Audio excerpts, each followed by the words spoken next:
humano es capaz de co-crear la realidad. No somos espectadores pasivos. No tengo que decir, bueno, a ver el mundo que me encuentro. No, a ver el mundo que juntos creamos. En el siglo XIX y comienzos del XX, la época de la pasión por todo el mundo del inconsciente, Sigmund Freud, de todos conocido, dijera que la depresión era el resultado de la agresión vuelta contra uno mismo. Nosotros no somos conscientes del poder que tiene una parte del cerebro que es la que regula el pensamiento y que es específicamente el lado izquierdo, el hemisferio cerebral izquierdo. El pensamiento, muy a raíz de la filosofía cartesiana, se consideraba que estaba como muy alejado de la parte física. Él distinguía lo que se llama la res cogitans, todo lo que es el pensamiento, de la res extensa, que incluía el cuerpo, las emociones, etc. Y para él, la conexión solo tenía lugar en un sitio, que es la glándula pineal, la epífisis, pero prácticamente no había más relación. Sin embargo, la neurociencia afectiva, que es la neurociencia que se dedica a estudiar el mundo de las emociones, ha demostrado de forma no clara lo siguiente, que cuando una persona piensa bien de una forma positiva o de una forma negativa, ese pensamiento sí se conecta con el cuerpo. No se conecta directamente, es decir, no es que el pensamiento produzca directamente un cambio hormonal o un cambio a nivel de las vísceras, el corazón, el tubo digestivo, lo que sea, sino a través de un camino indirecto, pero muy potente. El pensamiento activa diversas áreas cerebrales, que son las áreas de los sentimientos, y estas áreas de los sentimientos tienen una capacidad única. Son áreas muy específicas del cerebro humano y la capacidad que tienen es de transformar ese pensamiento en un sentir. La enorme diferencia que es que yo piense que no pueda hacer algo a que yo sienta que no puedo. Y entonces, lo curioso es que esos mapas de los sentimientos que son activados por el pensamiento tienen una conexión directa con el cuerpo. Es decir, ellos transforman lo que inicialmente era un pensar, ahora en un sentir y después en un vivir.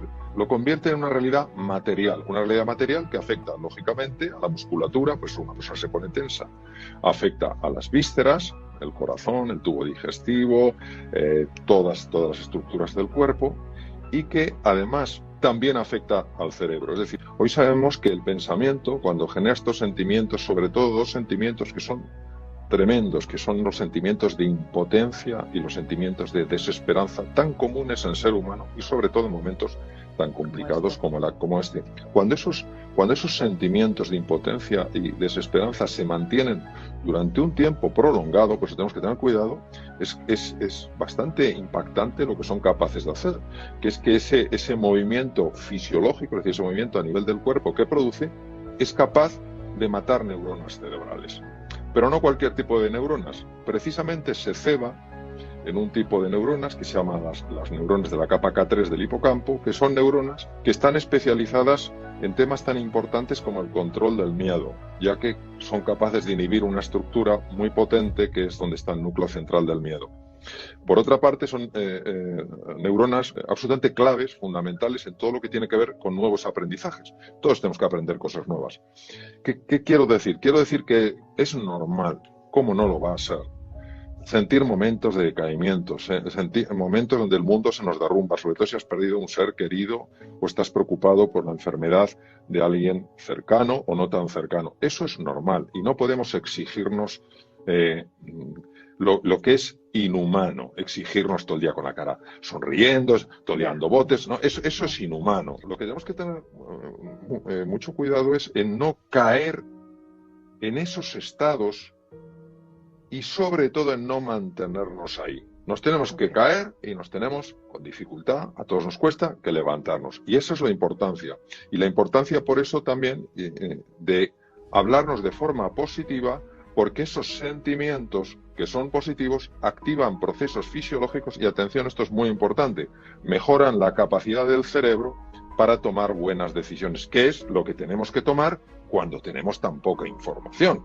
Porque en un mundo tan incierto vamos a tener que tomar decisiones con poquita información. Bueno, pues por lo menos que las tomemos con el mayor grado de sensatez posible. Vamos a ver, si uno cree que vivimos en un universo absolutamente caprichoso o absolutamente indiferente, que yo soy el resultado exclusivo de mis genes, que soy el resultado exclusivo de un proceso evolutivo que en la especie humana empezó hace 2,5 millones de años, si yo creo que la materia explica todo lo que soy, no puedo abrirme a una dimensión más trascendente de la existencia.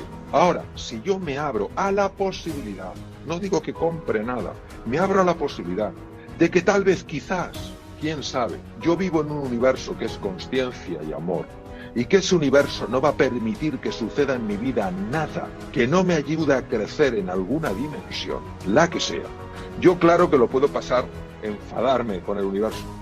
También a lo mejor puedo abrirme hacia ese misterio insondable que es la vida y reducir la resistencia que estoy ofreciendo a lo que me está pasando. Lo fascinante desde el punto de vista biológico es que cuando uno acepta que no es resignarse, es asumir esto es lo que es, el cuerpo funciona mejor, el cerebro funciona mejor, las hormonas que se liberan son más saludables, pero cuando yo culpo a la vida de por qué hace esto, si no es que esto sea bueno o malo, lo que hay que leer es qué pasa en el cuerpo. ¿Por qué? Porque el cuerpo es el que de verdad sabe, el cuerpo es el que lleva la cuenta, el cuerpo es el que está conectado con la vida. Mi cabeza no está conectada con la vida, mi cabeza está conectada con una abstracción, que significa una extracción de las cosas. Entonces es abrirse un poco humildemente en el dolor, para no caer en la desesperanza, sino abrirse a un misterio insondable. ¿Cuántas veces no habré visto yo en mi trabajo como cirujano a lo largo de 26 años, personas que han encontrado en su enfermedad un camino y que luego te han dicho nunca lo hubiera elegido? Tuvo que aparecer esto en mi vida para que yo diera un giro radical. Pero como no podemos mirar, no podemos entenderlo esto hacia adelante, solo se entiende mirando hacia atrás. Y entonces cuando miras atrás dices, anda, mira que fue duro aquello, pero cómo me mejoró como persona. Ahora, si yo me rebelo, si yo me enfado, puedo entrar en la ansiedad, en la angustia, en la depresión. Y eso es irme al pozo, sí o sí. Y nosotros tenemos que tener esa certeza. ¿Y esa certeza en qué consiste? Esa certeza consiste en posicionarse de forma radical, en que aunque ahora no lo veamos, nosotros vamos a pasar de una situación de hundimiento a una situación de descubrimiento. Es posicionarse de forma radical en que el ser humano, en su interior y sobre todo cuando estamos juntos, tiene recursos en forma de espíritu emprendedor, en forma de liderazgo, en forma de creatividad, que puede darle la vuelta prácticamente a cualquier situación. ¿Qué es lo que ocurre? Que si nos dejamos amilanar, aplastar por esas circunstancias, algo que indudablemente es un problema muy complejo, lo convertiremos en un problema insoluble.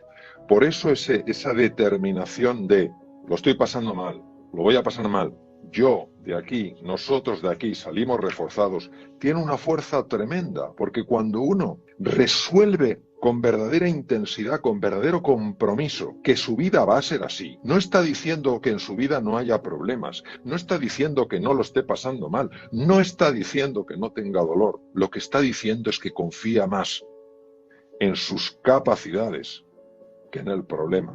Confía más en la grandeza de los seres humanos que en las mezquindades. Confía más en que la cooperación lleva más lejos que la rivalidad. Y este posicionamiento radical es tan importante porque vivimos en una ilusión óptica que la vio clarísimamente, por ejemplo, Albert Einstein. A mí, cuando he leído escritos suyos, me han tocado muy hondo porque dije, madre mía, este hombre, qué conocimiento. El ser humano es capaz de co-crear la realidad. No somos espectadores pasivos. No tengo que decir, bueno, a ver el mundo que me encuentro. No, a ver el mundo que juntos creamos. Y si somos capaces de entender este poderío, que no es arrogancia, es justo reconocimiento, que está en cada uno de nosotros, y que se multiplica a la enésima potencia cuando lo hacemos juntos, no tenemos por qué vivir asustados. Podemos tener miedo, ¿cómo no vamos a tener miedo? Pero una cosa es tener miedo y otra es vivir asustado. No podemos darnos el lujo en estos momentos de vivir asustados, porque anulamos toda esa grandeza, la sepultamos bajo la preocupación, bajo la angustia, bajo la depresión. Son cosas que nos pasan, pero que muchas veces nos resultan tan rompedoras que intentamos encontrar una explicación más lógica. Y como decía Einstein, en la vida o nada es un milagro, todo es un milagro. ¿Por qué digo eso? Lo digo porque si nosotros somos conscientes de que La división entre el mundo interior y el mundo exterior es una falacia. ¿A qué me refiero?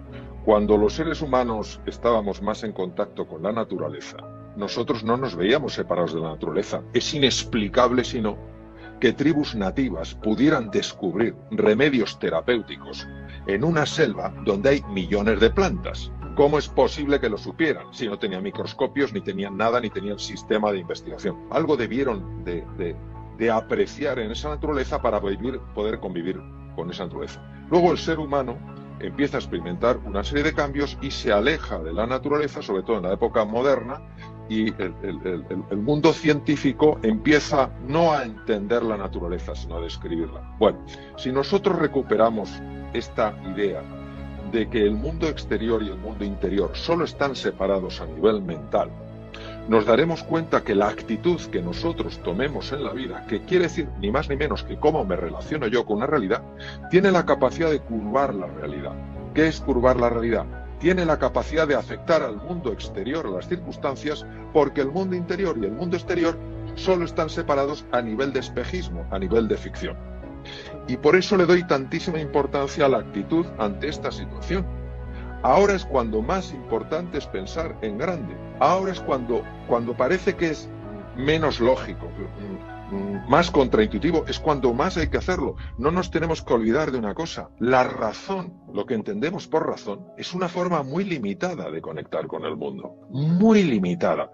Cuando el propio Einstein hizo su famoso descubrimiento de la teoría de la relatividad, efectivamente, en la física teórica, empezaron a decirle lo listo que era, lo bien que razonaba, y él se enfadó y dijo: no le atribuyo a la lógica ningún papel en el desarrollo de mis hallazgos, de mis descubrimientos, sino al poder de la imaginación. Y de ahí su famosa frase: la imaginación es más importante que el conocimiento. Lo que quiero decir es que no hay ni un solo ser humano en este planeta que no tenga la capacidad de curvar la realidad. Pero es tan contraintuitivo, es tan poco, encaja tan mal en nuestro sistema de razonamiento. Lo que quiero decir es que lo he vivido, lo he visto, y por eso confío tanto en eso, que no es negar la envergadura del desafío, es tampoco negar la solidez y la grandeza que existe en el ser humano.